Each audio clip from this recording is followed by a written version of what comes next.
जयंत ने कहीं से स्वर्ग में सुन लिया कि परब्रह्म परमात्मा का ने अवतार ले लिया है विराजमान, और जयंत को लगा कि चलो अभी तो देख हमें ईश्वर कैसा है।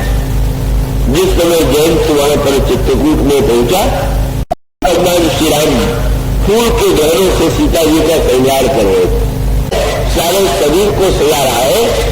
एक आदि को स्वर्ग में हम लोग अप्सराओं को नित्य इसी तरह से श्रृंगार करते हैं, नित्य इसी प्रकार से श्रृंगारिक और वैषयिक जीवन व्यतीत करते हैं। इसलिए जयंत को तो यही लगने लगा था कि जयंत जिसको मैं ईश्वर समझ के आया था वो तो एक विषयी राजकुमार है जो अपनी पत्नी की को आदर से फूल के गहरे पहना रहा है। और इतना ही नहीं, बाद उनके मस्तक में उन्होंने तिलक लगाया। गोस्वामी जी ने उस दृश्य का जो वर्णन किया वो बड़ा ही मजेदार है।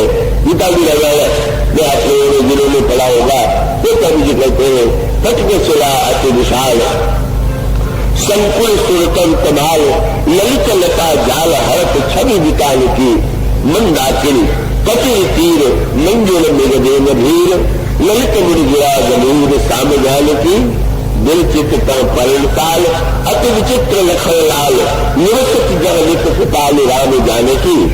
और से अंग लिखे निज कर राजीव नैन पल्लव दल रचित चैन प्यास परस्पर पीयूष प्रेम पानी की। सी अंग लिखे धातुराग सुवर्ण विभूषण विभाग तिलक कर्णिका कहो कृपा निधान। ये जो प्रभु का चित्र था उसको देखने के लिए जो आंखें चाहिए तो बेचारे जयंत के पास नहीं थे। जयंत ने जिन आंखों से इस दृश्य को देखा वह तो उसकी आंखें ऐसी थी, स्वर्ग के भोगों में रहते रहते वासनाओं में सुना हुआ कईयों जो जयंत है जब इस दृश्य को देखता है तो इस दृश्य का वो जो दिव्य अर्थ है उसे ग्रहण नहीं कर पाता। और इसीलिए तो बड़ी मीठी बात आई, किसी ने पूछ दिया भगवान का रूप देखने के लिए कैसी आंख चाहिए। और तब एक कवि ने जो वाक्य कहा तो बड़ा सुंदर था। उस कवि ने यही कहा कि देखने को घनश्याम की मूर्ति चाहिए सूर्य की आंधरी आंखें। घनश्याम का रूप देखने के लिए तो सूर्यदास की अंधी आंखें चाहिए। तो उसका अभिप्राय है जिस आंखों से हम संसार की वस्तुओं को देखते हैं, व्यक्तियों को देखते हैं, अगर उसी आंख से हम ईश्वर को देखेंगे तो वहां पर भी हम भ्रमित हुए बिना नहीं रहेंगे। ईश्वर को देखने के लिए तो हमें एक विशेष प्रकार की आंख चाहिए। इसीलिए आगे चल करके जयंत का लेख ही तो फूटा।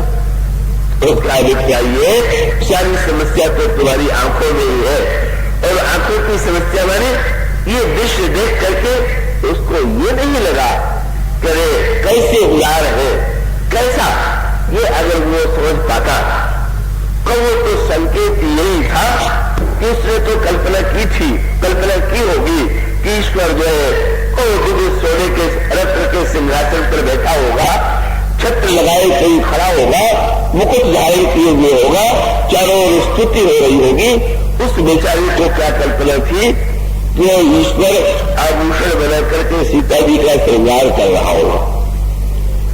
और क्या क्या ऐसे ऐसे बुद्धिमानों को देखता हूं मैं तो चकित हो जाता हूं कि जयंत को हम क्या करें। एक सिद्धि ने मुझसे पूछा कि प्रभु ने सीता जी को सारे अंगों में तो आभूषण पहनाए लेकिन चरण में तो नहीं पहनाया होगा, सीता जी ने चरण तो नहीं छूने दिया होगा। हमने कहा आप जैसे मर्यादा पुरुषोत्तम न तो राम थे और न तो सीता जी थी। आपके मस्तिष्क में अगर यही अर्थ है कि श्री राम ने सर्वत का आभूषण पहनाने के बाद सीता जी से कह दिया है कि लीजिए पहले आप पहन लीजिए, अगर आपकी मर्यादा का अर्थ यही है तो आपने मर्यादा के अर्थ को अनर्थ में बदल दिया। अगर ये दशा आपकी इस दृश्य में हो रही है तो रखाने वाले दृश्य में आपकी क्या दशा होगी।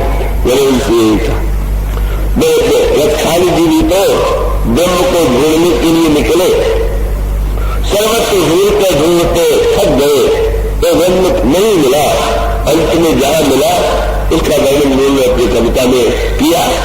आपने अवश्य सुना होगा।